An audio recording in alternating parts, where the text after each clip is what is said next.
আকাশবাণী আগরতলা স্থানীয় সংবাদ পড়ছে দেবাশিস দে। দীর্ঘদিন বন্ধ থাকার পর আজ থেকে আগরতলা সাবরুম লাইনে ট্রেন চলাচল শুরু হয়েছে। তবে সাবরুম পর্যন্ত রেল লাইন ঠিক না হওয়ায় বিলুনিয়া পর্যন্তই রেল চলাচল করবে। বন্যার কারণে ট্রেন লাইনে ধস পড়ায় ট্রেন চলাচল বন্ধ ছিল। আজ সকালে আগরতলা থেকে একটি ডেমো ট্রেন বিলুনিয়ার উদ্দেশ্যে রওনা দেয়। সমাজ কল্যাণ ও সমাজ শিক্ষা ও শ্রমমন্ত্রী টিঙ্কু রায় গতকাল সচিবালয়ে এক সাংবাদিক সম্মেলনে জানান, শিশু, গর্ভবতী মহিলা, প্রসূতি মায়েদের জন্য পুষ্টি প্রকল্প, প্রাক বিদ্যালয় শিক্ষা প্রভৃতি 6টি পরিষেবা প্রদানে রাজ্যে বর্তমানে 10,222টি অঙ্গনওয়াড়ি কেন্দ্র রয়েছে। ইতিমধ্যে নতুন 216টি অঙ্গনওয়াড়ি কেন্দ্র ও ব্রু শরণার্থী পুনর্বাসন এলাকায় 44টি নতুন অঙ্গনওয়াড়ি কেন্দ্র চালু করা হয়েছে। তিনি জানান, পিএম জনমন প্রকল্পে জনজাতি অধ্যুষিত এলাকায় আরও নতুন 77টি অঙ্গনওয়াড়ি কেন্দ্র চালু করা হয়েছে। পিএম জনমন প্রকল্পে জনজাতি এলাকায় 88টি অঙ্গনওয়াড়ি কেন্দ্রের পাকা বাড়ি নির্মাণে কেন্দ্রীয় সরকার 10,56 লক্ষ টাকার মঞ্জুরি দিয়েছে। তিনি জানান, রাজ্যে বর্তমানে 33টি সামাজিক ভাতা চালু রয়েছে। এই আওতায় 4,03,577 জন ভাতা পাচ্ছেন। এদিকে রাজ্যের বন্যা পরিস্থিতির পরিপ্রেক্ষিতে আসন্ন শারদোৎসবের আগেই ইটভাটা, চা বাগান, মিষ্টির দোকান কর্মরত শ্রমিকদের পূজা বোনাস দ্রুত মিটিয়ে দেওয়ার জন্য মালিক কর্তৃপক্ষের প্রতি অনুরোধ জানিয়েছেন শ্রমমন্ত্রী টিঙ্কু রায়। তিনি জানান, বোনাস প্রদানের বিষয়ে মালিক কর্তৃপক্ষ, শ্রমিক সংগঠনের সঙ্গে রাজ্য সরকারের আলোচনা হয়েছে।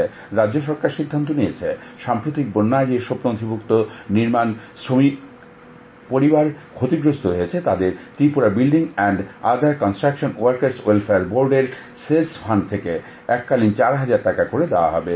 এর ফলে রাজ্যে 42,981 জন নির্মাণ শ্রমিক উপকৃত হবেন।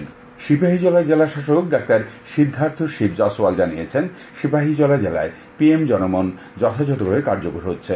গোটা জেলায় এই অভিযানে সহায়তা পাবেন এরকম রিয়াং সম্প্রদায়ভুক্ত 11টি জনজাতি পরিবার রয়েছে। আধার কার্ড, জনধন অ্যাকাউন্ট খোলা, আয়ুষ্মান প্রকল্পের অন্তর্ভুক্তিকরণ সহ বিভিন্ন সুযোগ ইতিমধ্যেই প্রদান করা হয়েছে। গতকাল তিনি বিশ্রামগঞ্জে এক সাংবাদিক সম্মেলনে এই কথা জানান। তিনি জানান, সিপাহীজলা জেলায় বন্যা ক্ষয়ক্ষতির পরিমাণ 726 কোটি 97 লক্ষ টাকা।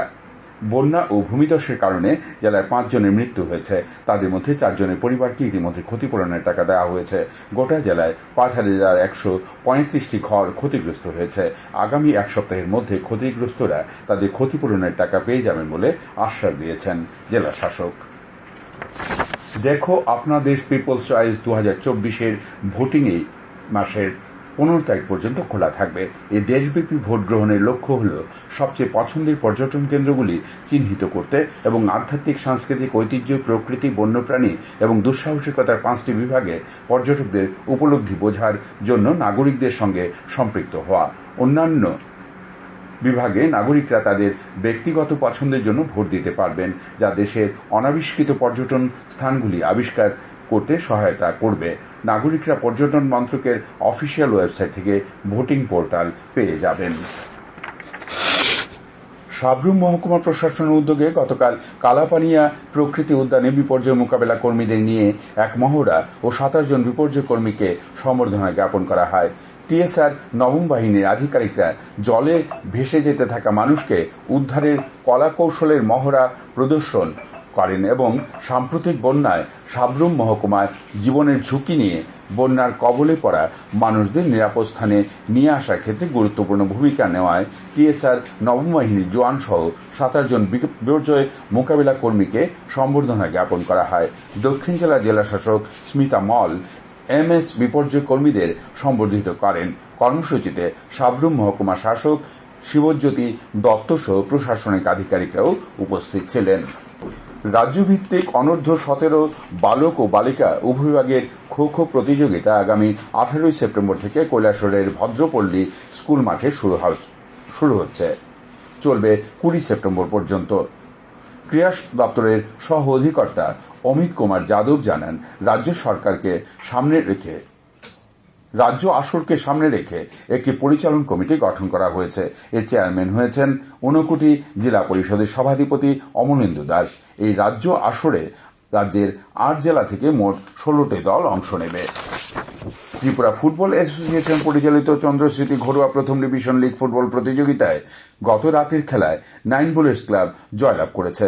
উমাকান্ত মিনি স্টেডিয়ামে নৈশালকে অনুষ্ঠিত খেলায় 9 বুলেটস ক্লাব 1-0 গোলে ব্লাডমুথ ক্লাবকে পরাজিত করে। আবহাওয়ার খবর। আজ দুপুর পর্যন্ত আবহাওয়ার পূর্বাভাসে জানানো হয় আকাশ সাধারণত মেঘলা থাকবে, বজ্রবিদ্যুৎ সহ হালকা থেকে মাঝারি ধরনের 2-1 পশলা বৃষ্টিপাত হতে পারে। রাজ্যের ধলাই, গোমতী, সিপাহীজলা, দক্ষিণ জেলায় কোথাও কোথাও ভারী থেকে অতি ভারী বৃষ্টির সতর্কবার্তা দেওয়া হয়েছে। অবশিষ্ট জেলাগুলিতে বিক্ষিপ্তভাবে ভারী বৃষ্টিপাত হতে পারে। আগরতলায় আজ ভোরে সর্বনিম্ন তাপমাত্রা ছিল 26.8 ডিগ্রি সেলসিয়াস। দিনের সর্বোচ্চ তাপমাত্রা থাকবে 31 ডিগ্রি কাছাকাছি। স্থানীয় সংবাদ এখনকার মতো এখানেই শেষ হলো।